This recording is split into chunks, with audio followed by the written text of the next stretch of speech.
This is the Work Smart Hypnosis Podcast, session number 418. Evan Baumgardner on situations, not problems.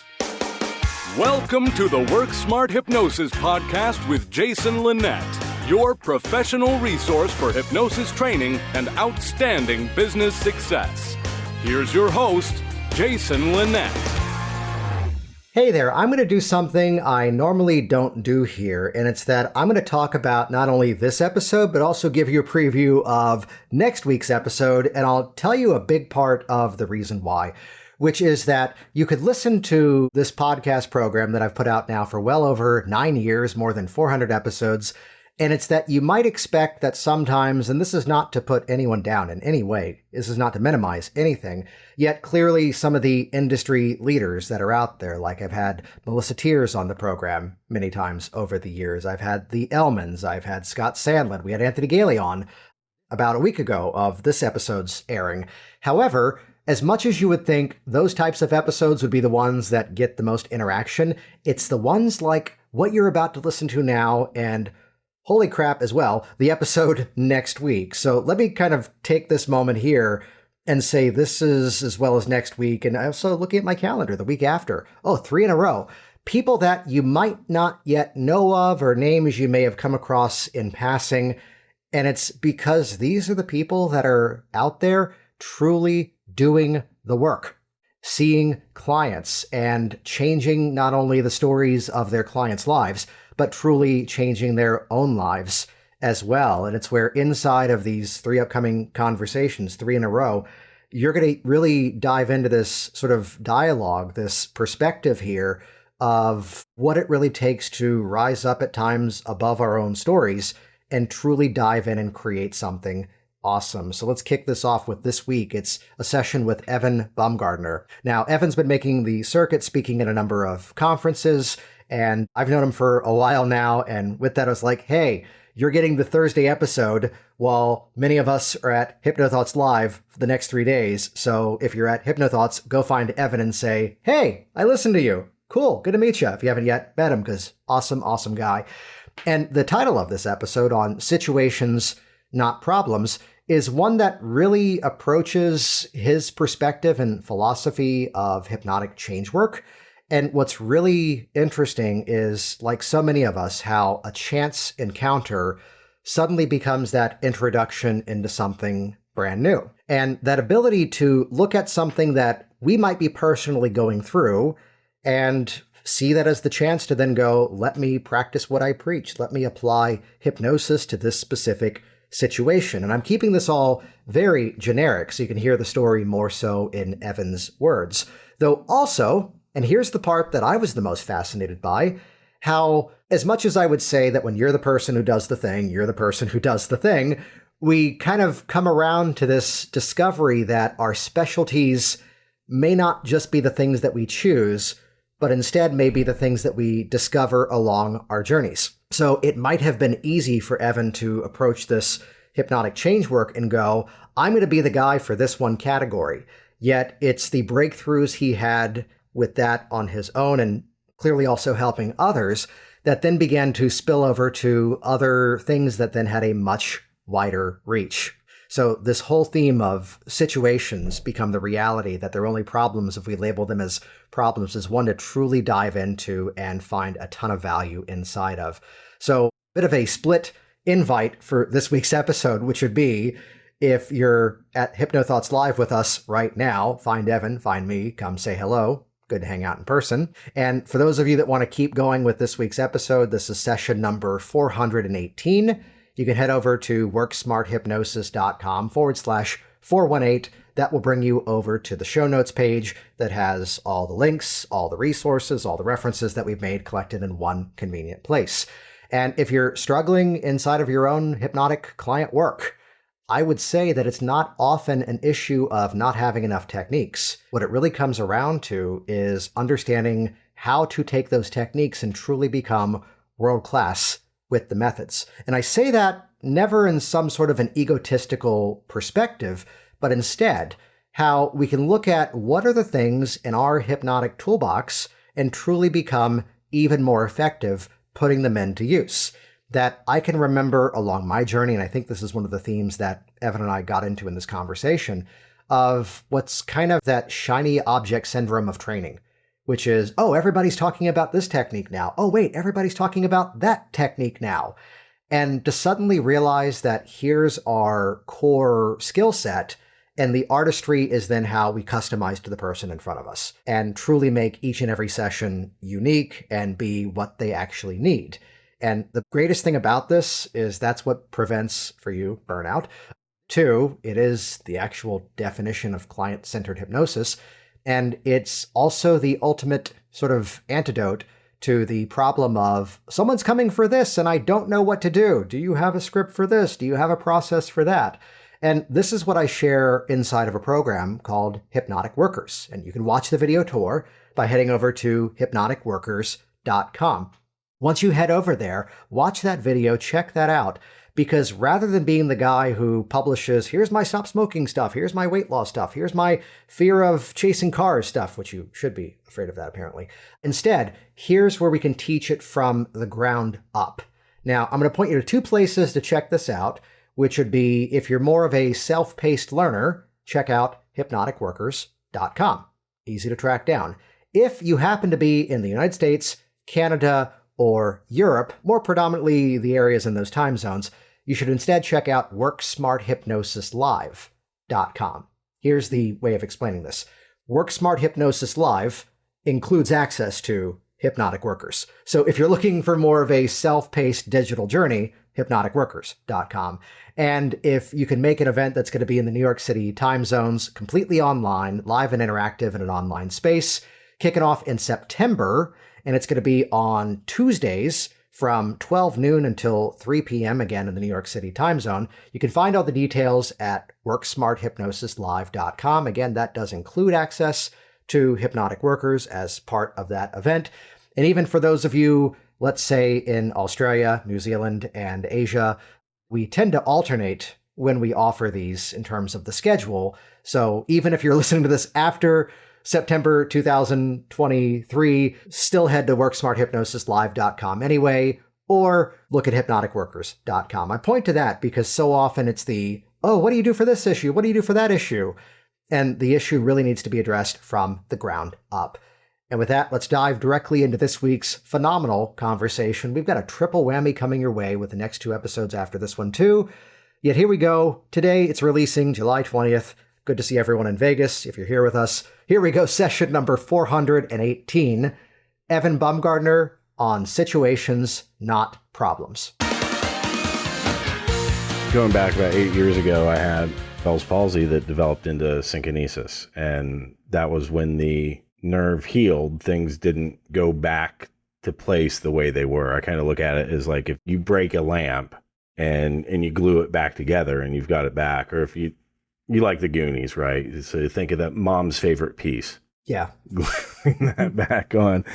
And that was really hard for me to accept. Which briefly, for those that aren't familiar, I'm not going to attempt to give a bad description. For those that aren't familiar with Bell's palsy and the other condition, could you give just a quick description? Yeah.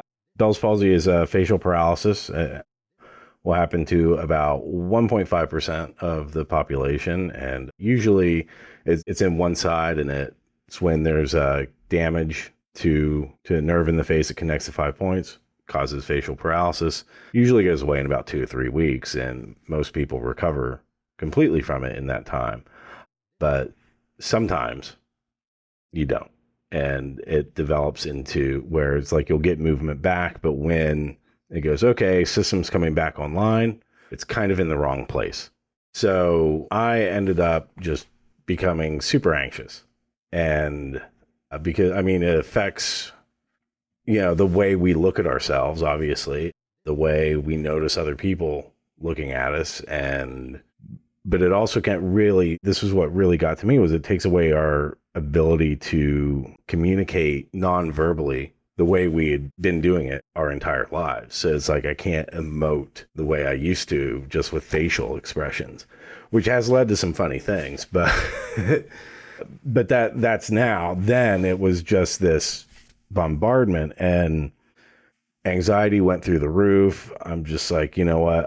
That's it. I had a job where I was writing. So I was home anyway. And I'm like, you know what? That's it. And yeah, I became agoraphobic. And then at some point I'm like, this isn't who I am.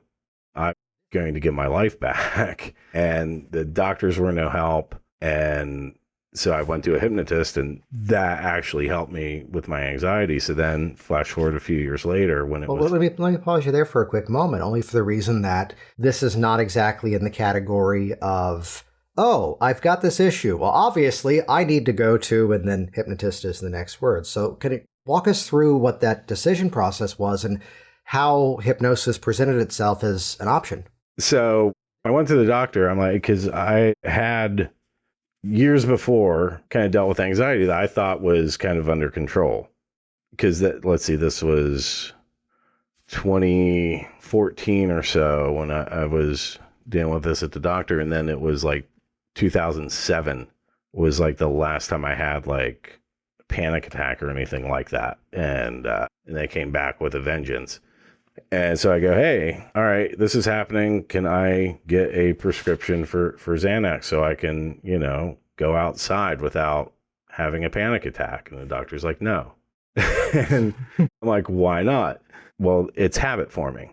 I'm like, well, I have no history of any sort of substance abuse. And that was what worked for me before in 2007, the last time I ever needed anything. And the doctor said, well, I mean, you sound depressed. We'll give you antidepressants, and those will start to kick in like 3 to 4 weeks. I'm like, well, yeah, I mean, I was depressed about the situation I was in, but I wasn't a depressive. Yeah. I've heard a doctor one time refer to it as, this is an appropriate response. It's not the clinical definition. It's situational. Yeah.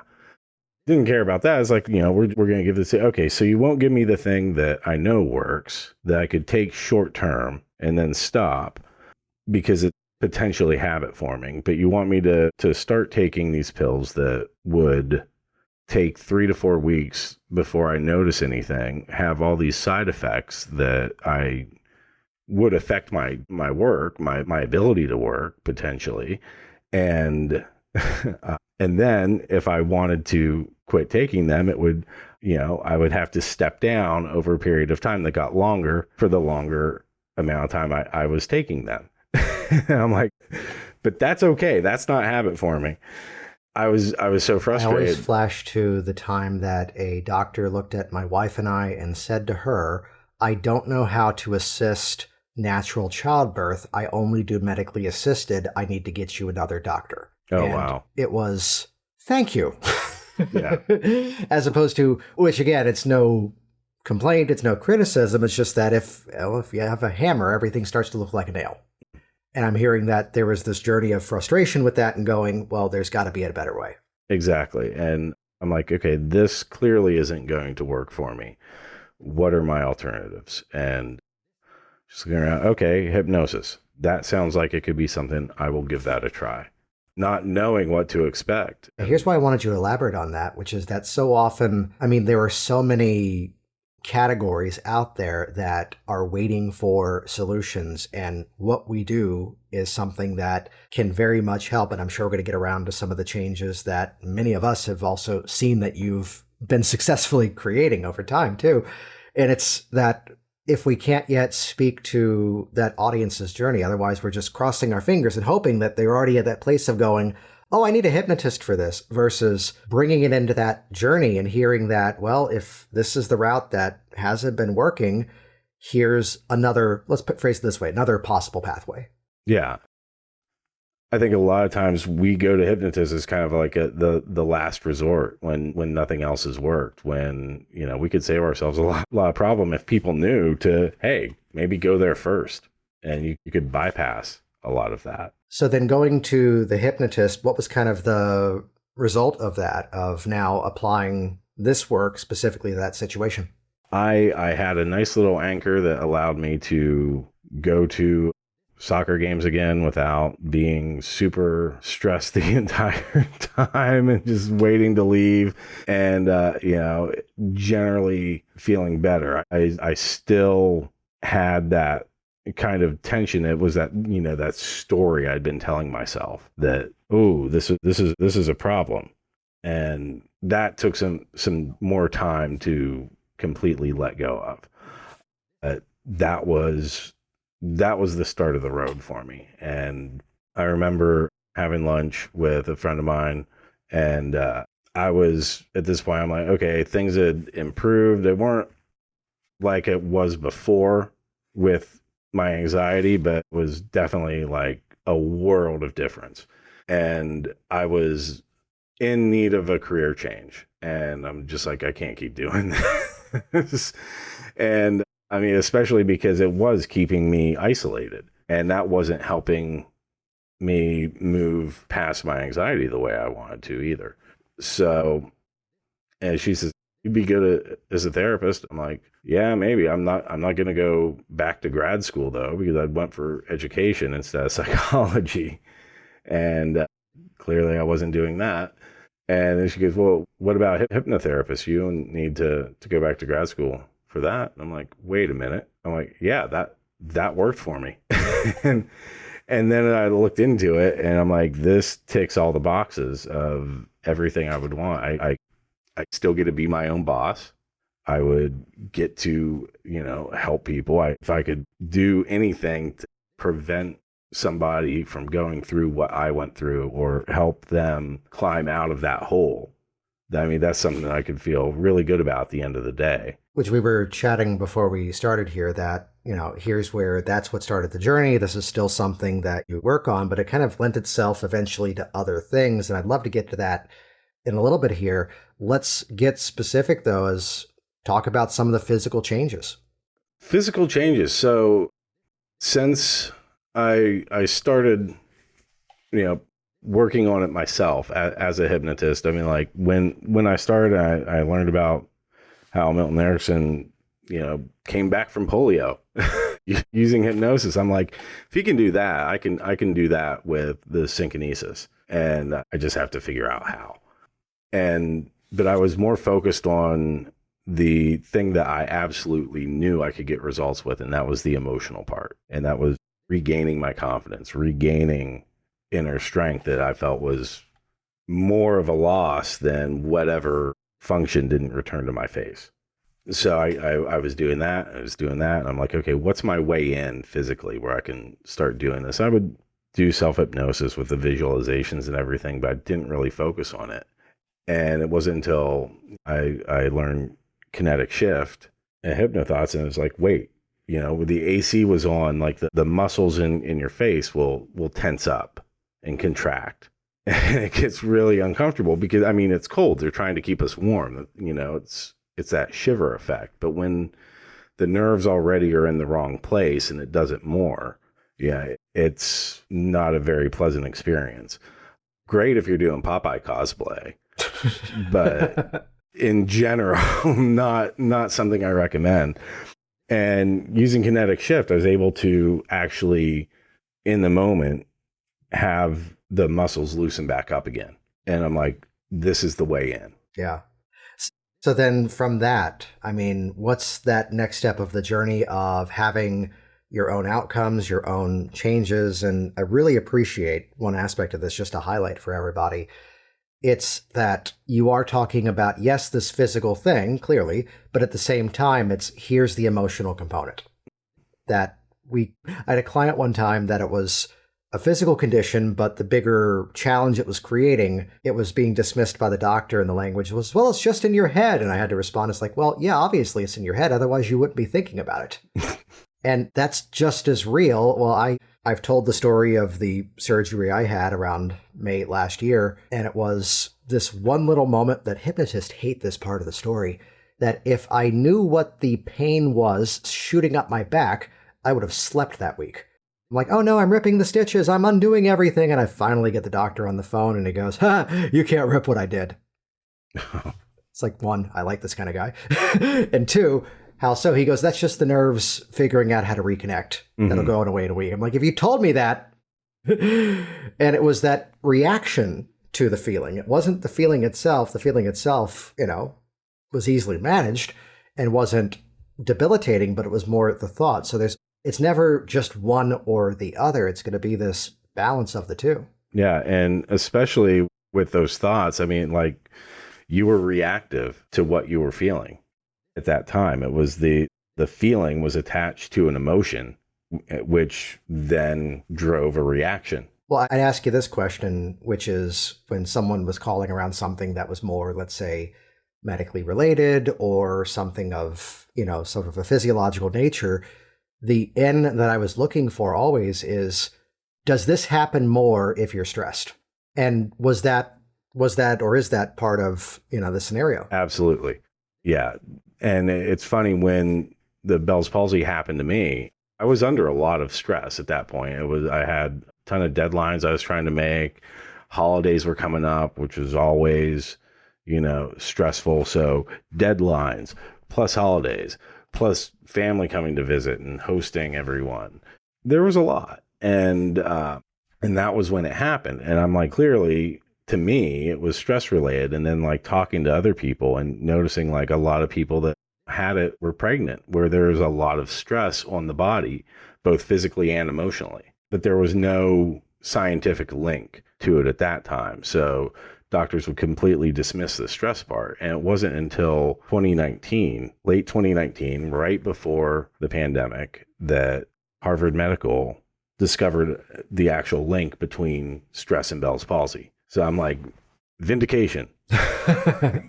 Well, here's why, if I can kind of reveal what I've been seeing, if we can go towards here, which is that disclaimer. Yes, you have noticed a physiological change.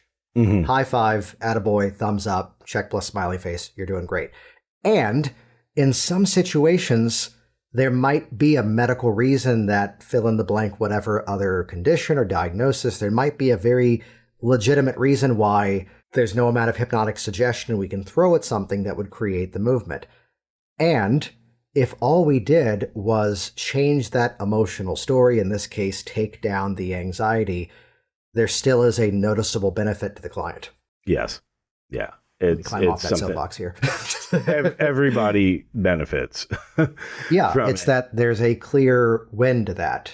And it may not be the intended and, quote, best case scenario, yet it is that difference between it's something that now is no longer the thing holding everything back, as you said, becoming agoraphobic at one point, not wanting to go out, and you could go to the soccer game because you had a thing that could then help you to then get back into the track of things. Exactly.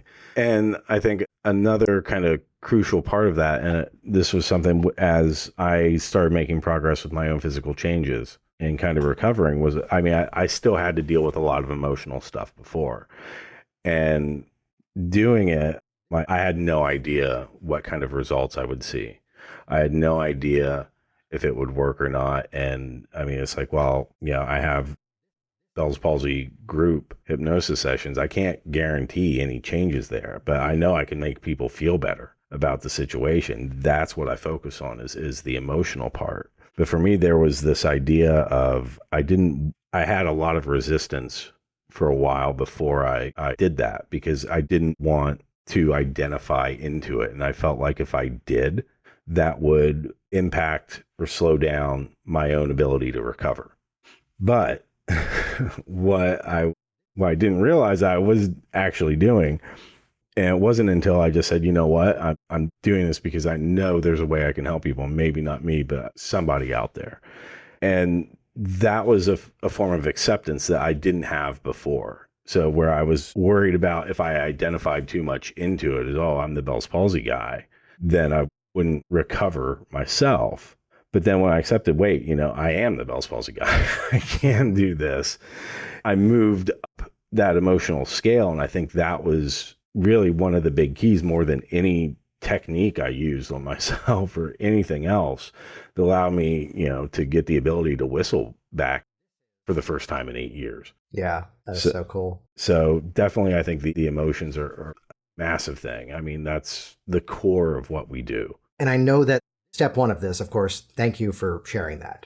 That, it's sometimes we do go through those things and go, I don't want this to become the big focus. I don't want this to be the big feature. And for any one person who's willing to share that kind of story, there's hundreds of others that are keeping it to themselves and need to hear that type of thing, which is where over time, correct me on this, you kind of took what you were figuring out and found that there were applications to things beyond this specific category. Yeah. And ties into things I didn't think would relate to it that did. Such as what? I was still viewing the emotional and the physical changes as separate things, mm-hmm. instead of how they would work together. And it's funny because, we think of how an emotion feels in the body, that kind of charge to it, that weight, when we're experiencing fear, when we're experiencing anxiety or apathy, and it's that heavy emotion, and we feel that physically in the body. If we feel angry, there are physical feelings. I mean, those are the feelings that come with it. And to think of, working with these things is separate than like an actual physical thing that I was trying to change for myself. I'm like, wow, they really are connected in a way we talk about, but I don't think I fully understood until then. Well, I don't want to oversimplify, but it kind of comes around to that classic, the way you are one place is the way you are somewhere else. And, I know, like, curious to chat about some of the work you do around goal setting, mm-hmm. and how it's not just go to the comedian example, Maria Bamford, if you're familiar with her. We named our dog Blossom because of her stand-up. And she has this bit in her stand-up around overconfident people. And her setup is that, I'm a comedian and people find out about what I do. They're like, oh, tell me a joke. And I'm like, it's not exactly that. It's more extended stories and funny perspectives. And the response sometimes is, oh, like, I get that, but, if I was a comedian, I wouldn't do these like small alternative clubs and other things like you're doing. I'd be like Jerry Seinfeld and get like a TV show and just coast. It's like, there's more to it than that.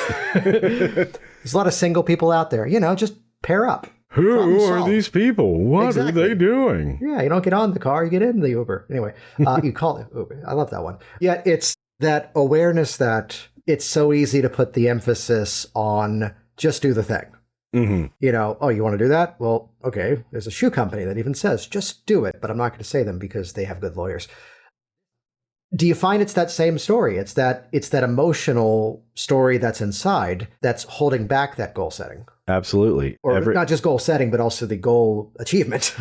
Yeah, everything I think goes back to this kind of emotional scale. And this was something picked up from David Hawkins' Letting Go book, and then kind of took that and modified it. That really changed how I was doing my own self-hypnosis, how I was looking at things. Could you get a little bit more specific on that?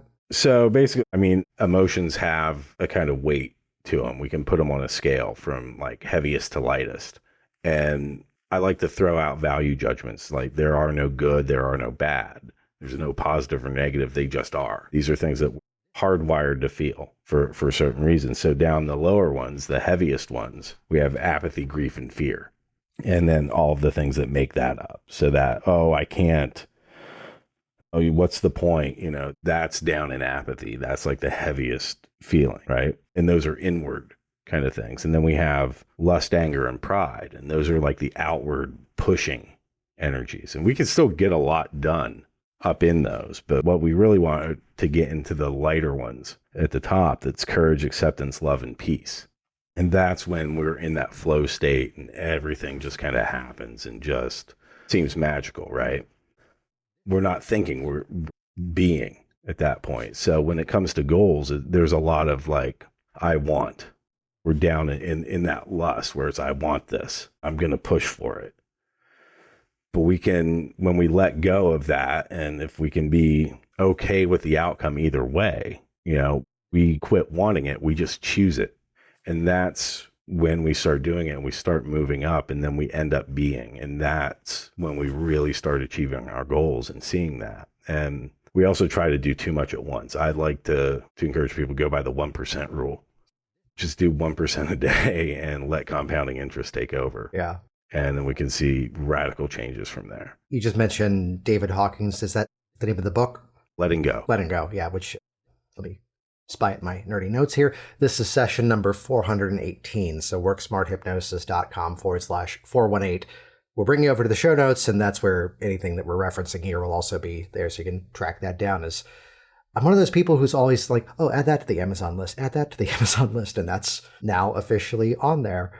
Which, from this perspective, then, I'm looking at the work around goal setting, looking at that approach, the whole 1% rule, as well as, clearly connecting those emotions, but also disconnecting the emotions that aren't serving us in the goal setting process. Is that kind of what you're referring to? Yeah. And I mean, listening to what we're feeling, what our body's telling us is a part of it. Like if we have a goal, we need to be excited for it. It needs to feel good in our body. If we're like, oh, I have to do this and it feels heavy, then we need to rethink how we're approaching it. And that's when we can start doing like a releasing process on that, where it's welcoming in that feeling and sitting with it and then letting it go. Without trying to turn this into diagnostic, what would you say is often that thing that's underneath that, whether it's a specific emotion, whether it's belief system, that is presenting that idea that this thing is now very heavy and holds us back? A goal, let's see, it could be a few things depending on what our stories are, what our perspective is. Because if we're telling we might have something that's just like one thing, where it is just that feeling that comes up. Or we could have a lot of things where we've told ourselves these limiting beliefs, these limiting stories over and over again. And it's become a program that's gotten embedded into our subconscious, and that's the program that's running. And then we have to start uninstalling that, but we have to go like kind of piece by piece, one at a time, as we work through that, and then start moving up that scale. That makes sense. Yeah. It's looking at it more from the inside out, as opposed to this is the outcome that I want. Yes. I'd run a scenario by you just to get your thoughts on this one here, which if it's that's crap, I got a better way, bring it on. Which is, I've always talked around how, you would think, let's say we're in process, a couple of appointments around weight loss, and there's this little side quirky dialogue I get into. You surprised at all? No, of course not. But this quirky dialogue around how, you would think that I'd love to have you here next week. Big surprise look on your face. Oh my God, everything is different. I've been eating right. I've been exercising. And while that's the goal here, obviously, it's that if you're responding to it that way, you're still looking at it as being novel. You're looking at it as being unique versus the person who I had a client one time that had lost a substantial amount of weight. We moved on to working on something else. And it was the neighbor going, hey, when are you going to go back to eating normally now that you're skinny? And he's looking at his plate and he goes, I actually like this food. This is the stuff I'm drawn to now. I enjoy this. This is normal to me now. And what I used to do is really the abnormal of all that drive-through stuff and unhealthy things. Just curious to hear your thoughts on that, of looking at it from the place of, if we're putting it up on that pedestal, if we're observing it as being unique, it's where we're putting a lot of weight on that versus you say, let that shit go. I go, we've just kind of figured this shit out and I just know what to do. Yeah. And a lot of that's the same thing, because when we let it go, we figure it out. And in that point, yeah, he just went to being. It's like, this was my goal. And he's being that goal at that point. And there was no need for fast food or, normal person things, that's barely even food. I mean, what's the percentage of sawdust in that? This is where I already know that I'm holding back, because you and I have a very similar sense of humor. Like, no, it's fruit by the foot. And mountain is basically earth. That's basically vegetables. So Mountain Dew, we're off to a great start here. Yeah. It's what plants crave. Ooh, hold me back. That was not supposed to become a documentary. Do you know the side plot around the Crocs in that movie? Can't remember. Okay, so this is the movie Idiocracy that was put on by Mike Judge, the same person who did Beavis and Butthead, the same person who did Office Space, which every hypnotist, that's required viewing. And the line was, we need to have like some sort of futuristic shoe that these people have to wear that's just so ridiculous that people would just laugh at it, and they just chose Crocs, and then Crocs became a thing. Which, wow. You never know where our goals will take us, which somehow I'm forcing myself to make this fit into the context of this conversation, which we can start with one specific goal, and then that brings us to well, goal setting. When we start with one goal, we end up creating and achieving a lot of different goals along the way. Well, I'm thinking of someone who's in a group that we run, and you're there, and someone named Rachel who was posting the other day about she's launching an online course, and suddenly I nicknamed this the, oh, more stuff I get to become an expert at, of this first time frustration of, oh, the way that the video was embedded was wrong. I'm like, at the end of the day, though, we can relax because you created this problem. And it's this silly thing that I do inside of a hypnosis training that, the benefit of the practice is it lets you get the mistakes out of the way here where it doesn't matter as much as it would with a real client. So, if it's an online event, let's break you out into the breakups. And then as we bring everyone back, how did that go? We don't just want that was amazing, I did wonderful, wow, Jerry was really great at this. If you completely just botched that exercise, I want you to hold your hand up the biggest, hit the raise hand feature on Zoom and go, I just screwed that up, and tell us the entire story. Because now we're all going to hear what happened, and not out of judgment, but it means that, we're getting to mentally rehearse what someone else went through. The physical interaction that may sometimes be in some people's hypnotic work, which tonality and intention is everything. Sometimes it's just hey, I might tap in the back of your hand like that. Is that okay? And it's very nonchalant versus the student who only once had to say to a client, and she got permission to record it, then she got permission to share it with me. And it was, okay, now during the session when your eyes are closed, could I have your consent to physically interact with you? And that's just kind of creepy the way it was phrased. I'm like, well, don't say it that way. Yeah. Is what it comes around to, which it's not just the thing, it's how we look at the thing. And I wanted to give you some time here to talk about something that I've heard you reference, which is that there's not problems. What's the phrasing? There are no such thing as problems. There are only situations. Yeah. That's my core belief. And I really try not to say that because, I could say, oh, yeah, that's a problem. But is it? It's a situation that I'm in. It's a situation that you're in. It's a situation that anybody's in. And the great thing about situations is they always change. Well, again, it's kind of back to what we've talked about here already as to it's more of what we do with it and how we respond to it. That perspective and how we're reactive to the emotions that situation brings up. I've got to bring in our stand-up comedy subtext here of Emo Phillips's line that one man's pet-stained carpet is another man's organic twister game. Exactly. We help people, everybody. We are healers. Anyway, so kind of go into that dialogue for a moment, because there are certain things that, let's phrase it this way, sound easy in concept, back to the joke around single people just pair up, yet to say that to somebody who, at the time they're reaching out to you, everything is a problem and that's why they're in front of you. How does that dialogue, is that even a dialogue that comes into the change process? Is that more of a subtext that's kind of motivating the style of work that you do, or just how does that appear? Yes. There you go. Thank you for that. So, hey, Evan, where can people find you online? No, we'll get there in a moment. Yeah. Explain. It's something I definitely try to get them to look at things from a different perspective. And when they start looking at things that way, and especially when they start looking at kind of like the scale of emotions and seeing where they're at and noticing how they feel, learning that they can shift that they can change that. And then that problem, it doesn't seem like as big of a thing anymore. It brings it down as they move up the scale. And I think that when people start realizing, oh yeah, this is just like anything else I've ever done, and they bring that moment of success that they've had in the past, and whatever it is, or like that 1% of courage that they felt, or like just even like the 1% of courage that it takes to look at their situation and something needs changed and they have to do it.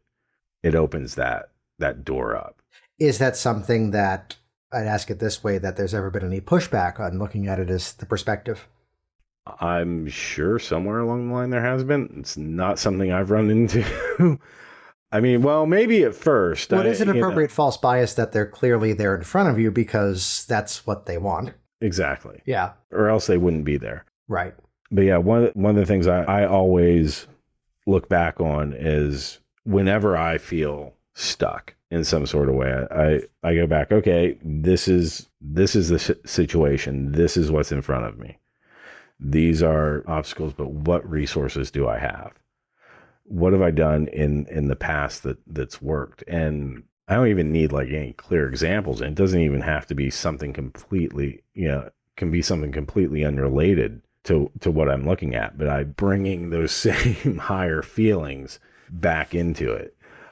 One of the examples I always go to is when I was in college, me and a buddy of mine did a comic book, and it was just, indie comic, slice of life kind of thing. And this was in the 90s, and everybody was doing, mini comics at Kinko's, Xerox and everything. And I wasn't going to do that. I'm like, no, our comic is going to be an actual comic. I want to see it on the shelves, full size, fully printed. We're just going to do this ourselves. I had no idea what I was doing. We had no idea what we were doing. But there was never any thought of failure. There was never any, how do we do it? We just did it. We just made the choice. This is what's happening. And then we did it. And somehow, like, if you talk to my buddy, and even me, like, it's definitely not our best work. I mean, we're 18, 19, it was not very good, but it was a success. Like, we did this stupid little self-published comic book ourselves, and we either made money or broke even on every issue we did except for one. And that was the first color cover we did, where we absolutely didn't know what we were doing. But we made that back with the next one. And we weren't even like thinking about financial. We were just making this thing. Yeah. And that, a lot of that was letting go of that attachment to outcome, where it's like the only thing we were doing was making this comic book. And we chose that. We didn't want it. We chose it, and then we were being it. And I think with any change work that we do as hypnotists, that's the same process that our clients are going through, whether it's getting control of their anxiety, whether it's figuring out how to actually start achieving their goals and breaking free of the limiting beliefs and that old programming that they've been telling themselves all the reasons why they can't. It's shifting that into that place of doing. I love that. This has been great to have you on and hear not only the personal story, but as well as the application of how, again, part of the journey here is how we can start with one idea and then realize that, oh, wait, this could expand to other categories, other people who have specific needs, or that, oftentimes we start with the goal of here's the outcome that I want, and then classic hero's journey, we then discover something else along the pathway. Evan, where can people track you down? How can they find you?